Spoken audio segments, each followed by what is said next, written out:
Let's glaze some pots. I've been busy with Shapecast and doing a bunch of custom 3D printing recently, and I haven't been able to make many pots. Recently, however, I managed to do a couple of slip casting sessions and have bisqued my pots, so I'm going to go ahead and glaze them. In general, I like pretty clean, simple, elegant forms, and my glazes tend to be relatively simple as well. However, I have a few glazes that really do need some help. I have this mauve colored glaze that I think works okay, but is relatively plain and simple, and I think something a little bit more interesting would be good.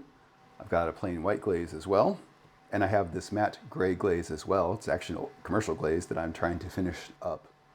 I've done a few things with it already experimenting. This, for instance, is a flux glaze on top of it. But I want to go back and revisit a technique I did several years ago. Normally I like to dip my pots. However, this time I'm going to pour the glaze on and basically do a dirty pour. The idea is to use some glazes that are in the same family and pour the glaze on. So I have the gray glaze here. This has 4% by dry weight of black mason stain. It also has some zirconium in it to make the gray. This one I added some more zirconium to, so it's a lighter gray, and this one I added some more black mason stain to, so it's even darker, but it came from this original source here. So we basically have 3 shades of the same glaze. Dark, light, and in the middle, I'm going to go ahead and pour some into a container here so that I don't have to deal with the big bucket. So I have this large tray here to catch the glaze since we're going to be pouring it on. And I'm going to use a little cup here and I'm going to pour in some of the base glaze.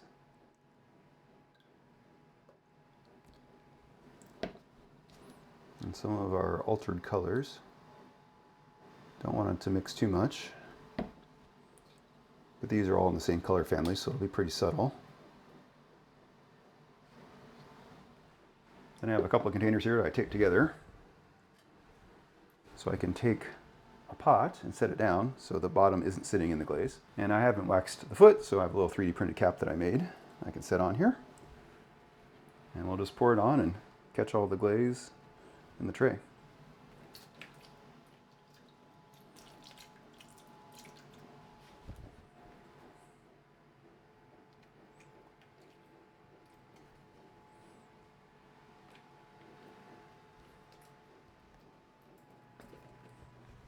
Cap.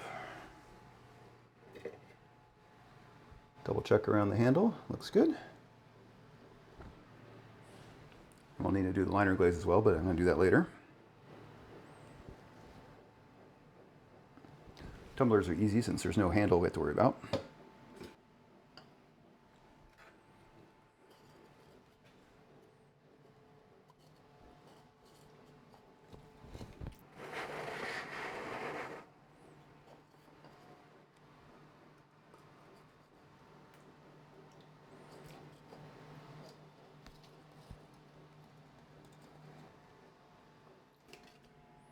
And just like that.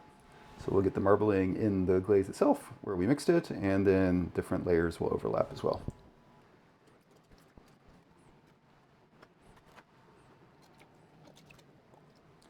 Since glaze never looks the same as when it's wet and when it's fired, it's a little bit hard to tell how it's working, so we'll need to check once it's glaze fired and see how we did.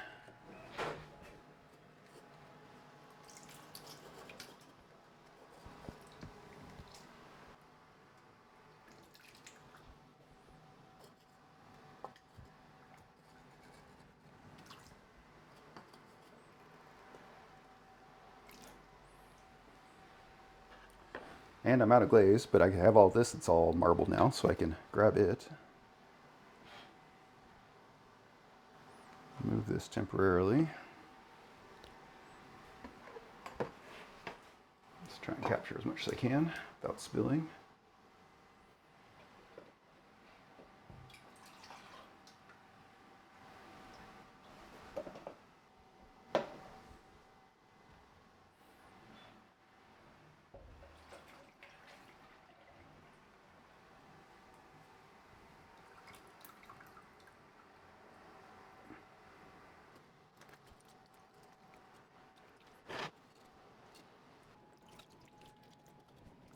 All right, I think that's enough gray for the outside. Let's go ahead and use this mixed up glaze as the liner glaze as well. So I think I'm done with the tray for now, so I can go ahead and clean this off. All right, we'll take the same glaze that's been mixed up and use that for the inside. Just pour it in.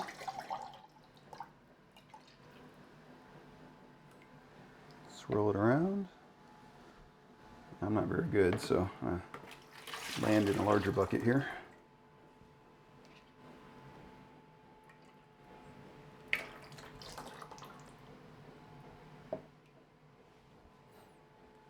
Just like that.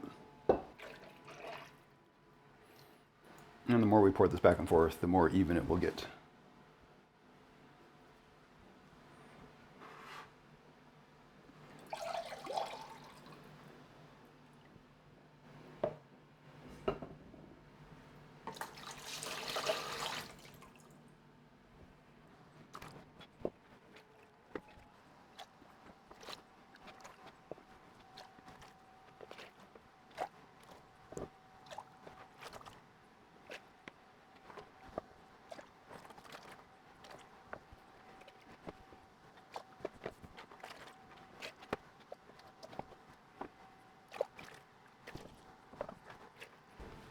There we go, a set of pots. And this is the leftover mixed up glaze. I'll keep this in case I need to do any touch-ups. I'll let these dry out for a while and double check, and I still need to clean off the foot. But I think with that, we can go ahead and reset for the other color and do the same thing again. And same thing, I just mixed up my pinkish glaze, this one here, and the white, this one, even though at this point the shades are relatively subtle. I think I'm just gonna pour some of both of these in here.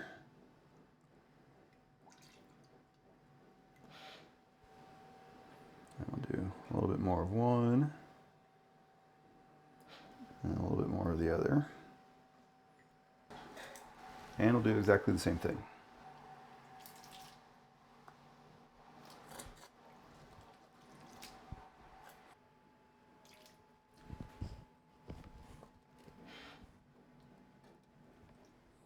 I was getting some drips on the rim of the other one, so I'm going to sponge these off right away.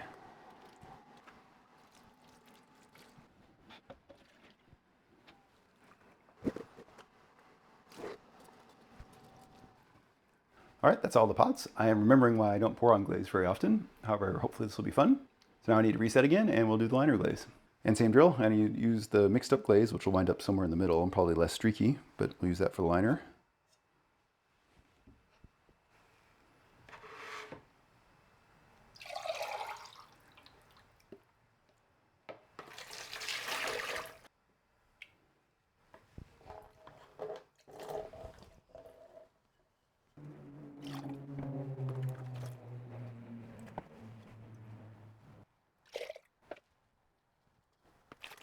And there we go, a whole bunch of pots that are glazed.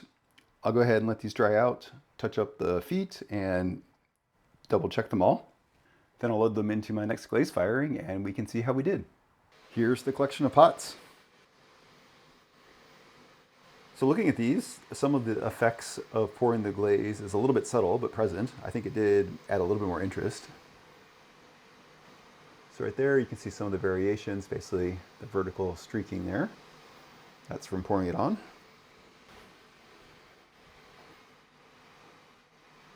And another. And as the glaze got more and more mixed, I think the effect became more subtle, but still present. And I think these turned out well too. You can see some of the variation between the whitish color and the darker color. There's a more stark line here. And another. Here you can even see it on the handle. And again, I think as we went along, the glaze got a little bit more mixed and the effect is more subtle. And on the inside, it's relatively homogeneous.